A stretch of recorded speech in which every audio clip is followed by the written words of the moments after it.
Yeah, that's one of my favorite verses in the Bible. And I think there's an important lesson that's often misunderstood. I think we often want to do amazing things for God, and that's well-intentioned, but that's God's job. God's the one who does the amazing things. Our job is consecration, and I think if we do our job, God's going to do his job. Now, in the book, I try to explain what consecration is not. It's not going to church. It's not leading a missions trip.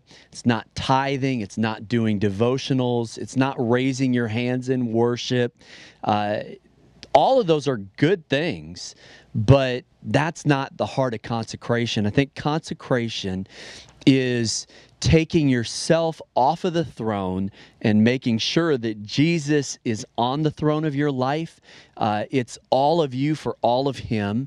And it starts with your heart just being surrendered to the Lord Jesus Christ. And so what I try to get to in the book is, let's start here. Let's start with consecration. And if we really consecrate ourselves to the Lord, then God's going to do some amazing things in us and through us.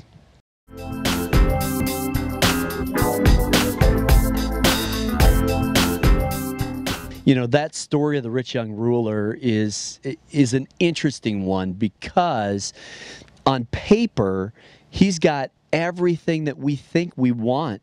You know, he's rich, he's young, and he's a ruler. But he still says, what am I missing? And I think what he's missing was this. He was following the rules, but he wasn't really following Jesus.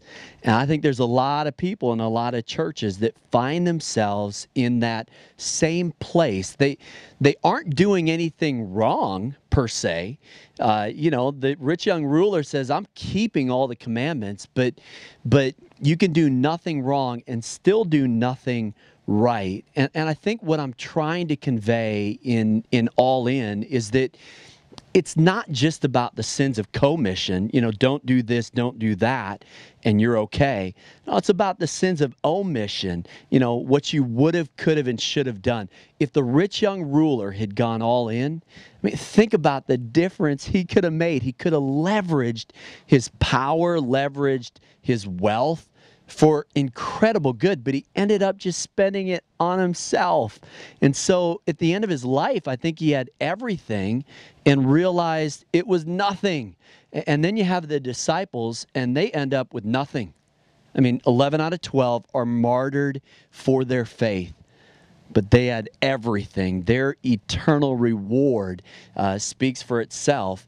And so I think All In is a recalibration. Like, let's not make the same mistake the rich young ruler made. Let's not accumulate the wrong thing.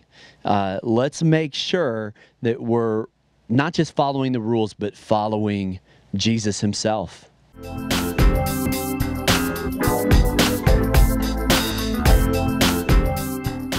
Well, we live in a culture where it's wrong to say something is wrong.